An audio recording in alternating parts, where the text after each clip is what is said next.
ఓం శ్రీ సాయినాథాయ నమః. శ్రీ సాయి సచ్చరిత్రము 11వ అధ్యాయం. ఎవరైతే ఈ శ్రీ సాయి సచ్చరిత్ర అధ్యాయాలన్నింటినీ భక్తి శ్రద్ధలతో పూర్తి నమ్మకంతో వింటున్నారో వారందరి కోరికలు శ్రీ సాయిబాబా గారు తప్పక నెరవేర్చాలని మనస్ఫూర్తిగా బాబా గారిని వేడుకుంటూ ఈరోజు 11వ అధ్యాయాన్ని ప్రారంభిస్తున్నాను. ముందుగా 11వ అధ్యాయంలోని విషయం చూద్దాం. సగుణ బ్రహ్మస్వరూపమే సాయిబాబా. డాక్టర్ పండితుని పూజ. హాజీ సిద్దిక్ ఫాల్కే. పంచభూతములు బాబా స్వాధీనం. ముందుగా సగుణ బ్రహ్మస్వరూపమే సాయిబాబా. ఈ విషయం తెలుసుకుందాం. భగవంతుడు లేదా బ్రహ్మము రెండు విధములుగా అవతరింపవచ్చును. ఒకటి నిర్గుణ స్వరూపము, రెండు సగుణ స్వరూపము. నిర్గుణ స్వరూపమునకు ఆకారం లేదు, సగుణ స్వరూపమునకు ఆకారం కలదు. రెండును పరబ్రహ్మము యొక్క స్వరూపములే. మొదటి దానిని కొందరు ధ్యానిస్తారు, రెండవ దాన్ని మరికొందరు పూజిస్తారు. భగవద్గీత 12వ అధ్యాయంలో సగుణ స్వరూపమును పూజించుటయే సులభమని ఉంది, కావున దానినే అనుసరించవచ్చునని చెప్పిరి. మనుష్యుడు ఆకారం కలిగి ఉన్నాడు కావున సహజంగా భగవంతుని కూడా ఆకారంతో సగుణ స్వరూపినిగా భావించి పూజించుట సులభం. కొంతకాలం వరకు సగుణ స్వరూపమగు బ్రహ్మమును పూజించిన గాని మన భక్తి ప్రేమలు వృద్ధి చెందవు. క్రమముగా ఆ భక్తి నిర్గుణ స్వరూపమగు పరబ్రహ్మోపాసనకు దారితీయును. విగ్రహము, యజ్ఞవేదిక, అగ్ని, వెలుతురు, సూర్యుడు, నీరు, బ్రహ్మము ఈ ఏడును పూజనీయములు. కానీ సద్గురువు వీని అన్నిటికంటే ఉత్కృష్టుడు. అట్టి సద్గురుడైన సాయినాథుని మనమున ధ్యానించదముగాక. వారు రూపుదాల్చిన వైరాగ్యము, నిజ భక్తులకు విశ్రాంతి ధామము. వారి వాక్కుల యందు మనకు గల భక్తియే ఆసనముగా, మన కోరికలన్నీ విసర్జించుటయే పూజా సంకల్పముగా చేసి వారిని ఉపాసింతముగాక. కొందరు సాయిబాబా ఒక భగవద్భక్తుడనెదరు, కొందరు భాగవతుడందురు. కానీ మాకు మాత్రం బాబా సాక్షాత్తు భగవంతుని అవతారమే. వారు క్షమాశీలురు, క్రోధరహితులు, రుజువర్తనులు, శాంతమూర్తులు, నిశ్చలులు, నిత్య సంతుష్టులు. శ్రీ సాయిబాబా ఆకారముతో కనిపించినప్పటికీ వాస్తవానికి వారు నిరాకార స్వరూపులు, నిర్వికారులు, నిస్సంగులు, నిత్యముక్తులు. గంగానది సాగర సంగమం చేయబోటకు ముందు దారిలో తాపార్తులకు చల్లదనాన్నిస్తూ, చెట్లు చేమలకు జీవాన్నిస్తూ, ఎందరో దాహార్తుల దాహాన్ని తీర్చుచూ సాగిపోతున్నట్టులే సాయిబాబా వంటి మహాత్ములు తమ జీవన గమనంలో జనులకు సుఖశాంతులను ప్రసాదించుచు జగత్తును పావనం చేస్తున్నారు. భగవద్గీత యందు శ్రీకృష్ణుడు మహాత్ములు తన ఆత్మ అనియు, తన సజీవ ప్రతిమ అనియు, తానే వారనియు, వారే తాననియు నుడివి ఉన్నారు. వర్ణింపనలవి కానీ ఆ సచ్చిదానంద స్వరూపమే షిరిడీలో సాయిబాబా రూపమున అవతరించెను. శృతులు బ్రహ్మమును ఆనంద స్వరూపముగా వర్ణించుచున్నవి. ఈ సంగతి పుస్తకములందు చదువుచున్నాం. కానీ భక్తులు ఈ ఆనంద స్వరూపమును షిరిడీలో అనుభవించిరి.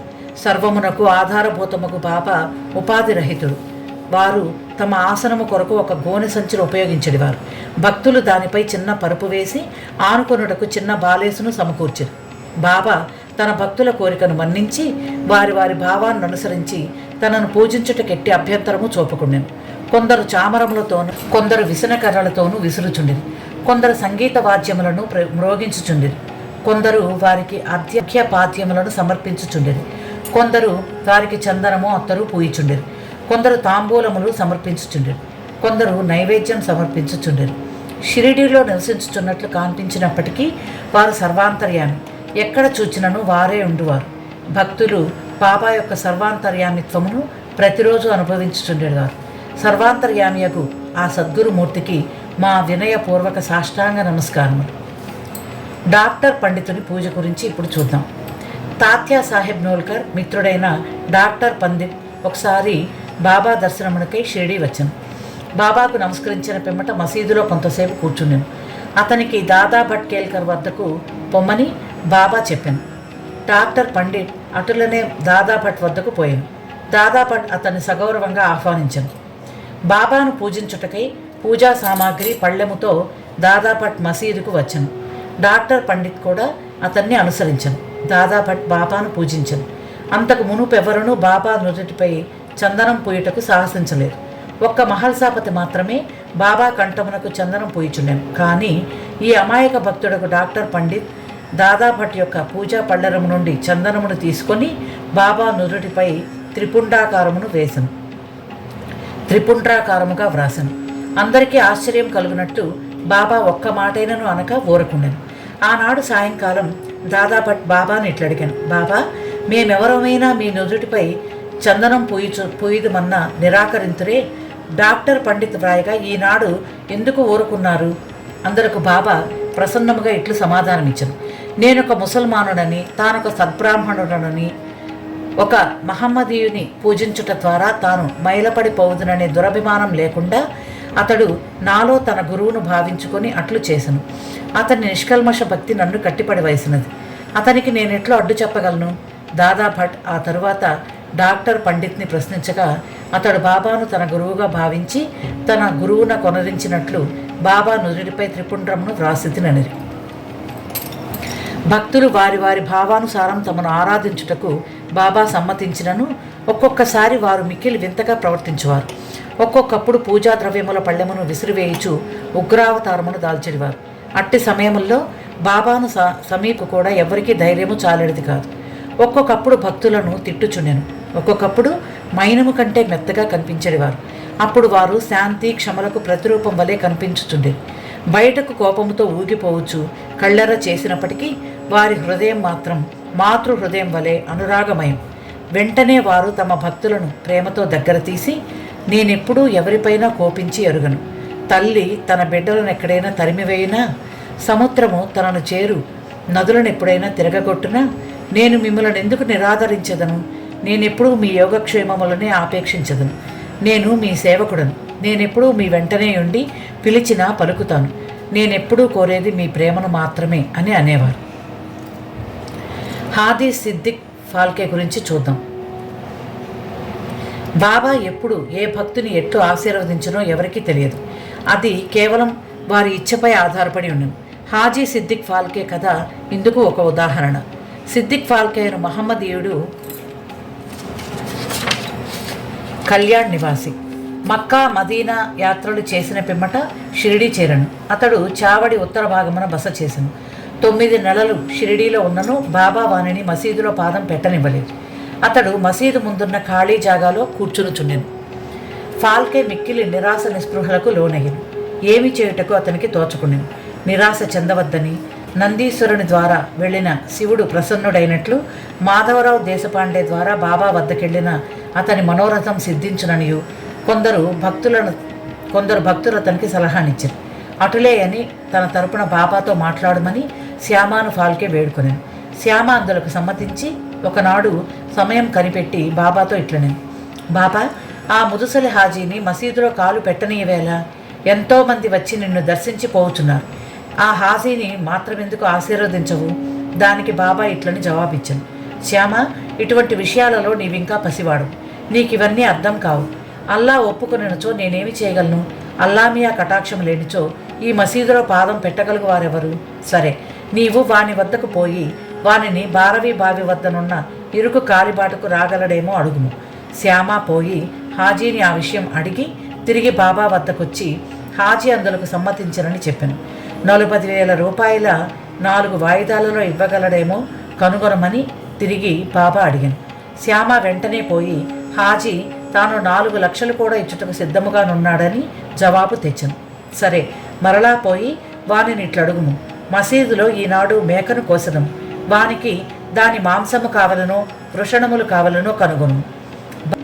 కొలంబాలోనున్న చిన్న ముక్కతోనైనా సంతృష్టి చెందెదనని శ్యామ ద్వారా హాజీ బదులు చెప్పాను. ఇది వినగానే బాబా మిక్కిలి కోపముతో మసీదులోని కొలంబా నీటి కుండలను బయటికి విసిరవేచి తిన్నగా చావడిలోనున్న హాజీ వద్దకు పోయి తన కఫ్నీని పైకెత్తి పట్టుకొని తీవ్ర స్వరంతో, నన్ను గురించి ఏమనుకొనుచున్నావు? నీవేదో గొప్పవాడివని, పెద్ద హాజీవని గొప్పలు పోవచ్చు ఏమిటేమిటో వదలుచున్నావే. నా దగ్గర నీ ఆటలు. ఖురాను చదివి నీవు తెలుసుకున్నది ఇదేనా? మక్కా మదీనా యాత్రలు చేసితివే, గర్వంతో నేనెవరినో తెలుసుకొనలేకున్నావు అనుచు ఏమియో ఇంకను అతన్ని తిట్టి మసీదుకు మరలి వెళ్ళాను. బాబా ఆగ్రహావేశాలను చూచి హాజీ గాబరా పడెను. ఆ పిమ్మట బాబా కొన్ని గంపల మామిడి పండ్లను కొని వాటిని హాజీకి పంపెను. తిరిగి హాజీ వద్దకు వచ్చి తన జేబులో నుంచి 55 రూపాయలు తీసి లెక్కపెట్టి హాజీ చేతిలో పెట్టాను. అప్పటి నుంచి హాజీని బాబా ప్రేమ ఆదరముతో చూచుచూ భోజనానికి పిలుచుచున్నాను. హాజీ ఆనాటి నుండి తనకిష్టం వచ్చినప్పుడల్లా మసీదులోనికి వచ్చిపోవచ్చున్నాను. బాబా ఒక్కొక్కప్పుడు వానికి డబ్బునిచ్చుచున్నాను. బాబా దర్బారులో అతను కూడా ఒకడయ్యాను. పంచభూతములు బాబా స్వాధీనం. దీని గురించి తెలుసుకుందాం. బాబాకు పంచభూతాలు స్వాధీనములని తెలుపు 2 సంఘటనలు ఇక్కడ వర్ణించారు. ఈ విషయాలతో ఈ అధ్యాయాన్ని ముగిద్దాం. ఒకనాడు సాయంకాలం షిరిడీలో గొప్ప తుఫాన్ సంభవించను. నల్లని మేఘములు ఆకాశమును కప్పెను. గాలి తీవ్రముగా వీచెను. ఉరుములు మెరుపులతో కుంభవృష్టి కురిసెను.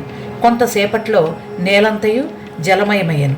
పశుపక్షాది జీవకోటితో సహా జనులందరూ మిక్కిలి భయపడిరి. షిరిడీ గ్రామంలో కొలువై ఉన్న శని, శివ, పార్వతులు, మారుతి, ఖండోబా మొదలైన దేవతలెవరూ వారిని ఆదుకొనలేదు. కావున వారందరూ మసీదుకొచ్చి బాబాను శరణుజొచ్చిరి. తుఫానును ఆపివేయడని బాబాను వేడుకునరి. ఆపదలోనున్న జనులను చూచి బాబా మనస్సు కరిగను. వారు బయటకు వచ్చి మసీదు అంచున నిలబడి బిగ్గరగా, ఆగు, నీ తీవ్రతను తగ్గించు, నెమ్మదించు అని గర్జించింది. కొన్ని నిమిషములలో వర్షము తగ్గాను. గాలి వీచుట మానను. తుఫాన్ ఆగిపోయాను. చంద్రుడు ఆకాశమున కనిపించాను. ప్రజలందరూ సంతృష్టి చెంది వారి వారి గృహములకు పోయిరి. ఇంకొక విషయం, ఇంకొకప్పుడు మిట్ట మధ్యాహ్నం ధునిలోని మంటలు అపరిమితంగా లేచను. మంటలు మసీదు కప్పుకున్న దూలమునకు తాకునట్లు ఎగయుచుండెను. మసీదులో కూర్చున్న వారికి ఏమి చేయుటకు తోచలేదు. ధునిలోని కట్టెలు తగ్గింపుడని కానీ, నీళ్లు పోసి మంటలు చల్లార్పుడని కానీ బాబాకు సలహానిచ్చుటకు వారు భయపడుచుండెరు. వారి భయాందోళనను బాబా వెంటనే గ్రహించి తమ సటకాతో పక్కనున్న స్తంభముపై కొట్టుచు, దిగు దిగు, శాంతించుము అనిరి. ఒక్కొక్క సటకా దెబ్బకు కొంచెం కొంచెము చొప్పున మంటలు తగ్గిపోయి ధుని యథాపూర్వం మితముగా మండసాగిను. భగవద్ అవతారమైన శ్రీ సాయినాథుడట్టివారు. వారి పాదములపై పడి సాష్టాంగ నమస్కారము చేసి సర్వస్య శరణాగతి వేడిన వారినెల్లా వారు కాపాడెదరు. ఎవరైతే భక్తి ప్రేమలతో ఈ అధ్యాయంలోని కథలను నిత్యము పారాయణ చేసెదరో